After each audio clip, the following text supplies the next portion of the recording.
অযোগ্য শিক্ষাকর্মীদের তালিকা তৃণমূল শ্রমিক নেতার ছেলের নাম অর্ণব মুখোপাধ্যায় নামে ওই গ্রুপ সি কর্মী Durgapur project new boys high স্কুলে কর্মরত ছিলেন। তৃণমূল শ্রমিক নেতা সমীর মুখোপাধ্যায়ের ফোনে প্রতিক্রিয়া দিতে গিয়ে বললেন, এটা মেনে নেওয়া যাচ্ছে না। সবাই মিলে মানে এদের কি বলো তুমি, একটা যোগ্য ছেলেকে যদি বলে অযোগ্য, হ্যাঁ কি বলবো বলো তুমি?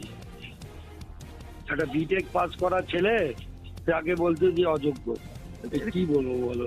এটা মানে বাবা হয়ে আমি আর কি বলবো বলো? 2018 সালে স্কুলে গ্রুপ সি পদে কাজে যোগ দেন এক সময়কার তৃণমূল শ্রমিক নেতার ছেলে।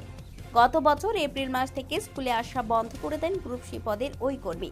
এদিকে অযোগ্যদের তালিকায় এর নাম উঠে আসায় এখন সবচেয়ে বিপাকে স্কুল কর্তৃপক্ষ।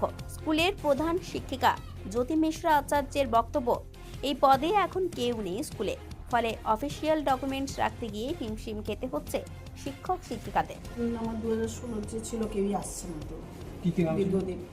অর্ণব মুখার্জি একজন ছিলেন আর মানস কুমার মজুমদার ছিলেন, দুজন গ্রুপ সি 2016 ছিলেন। তারা কেউই তো অনেকদিনই তো বন্ধ, জবের থেকে কোটা অনুযায়ী হয়ে গেছে না, এই কিছুদিন আগে যখন কোটা অনুযায়ী 2016 সবার তবে থেকে তো ওদের অফ হয়ে গেছে।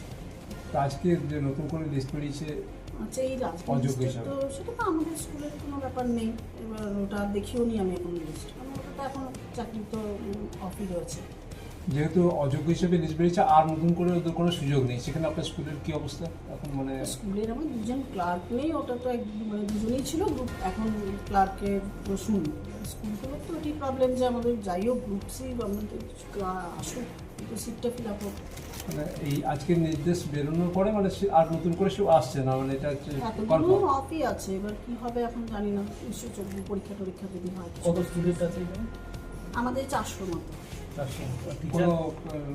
টিচার আছেন, টিচিং স্টাফ 20 জন, আর আমার অফিস স্টাফ ছিলেন 6 জন, তার মধ্যে 2 জন অফ হয়ে যাওয়ার পর এখন বর্তমানে 4 জন। অসুবিধা তো অবশ্যই গ্রুপ সি মানে কেউই নেই, গ্রুপ ডি আছেন 2 জন, ল্যাবরেটরি 2 জন। গ্রুপ সি কাজটা কিভাবে করছেন? ওই সব আমরা এইসব সহযোগিতা টিচারদের মধ্যে নিজে। দুর্গাপুর থেকে অনুরাধা সেনগুপ্তর রিপোর্ট, খাঁটি খবর।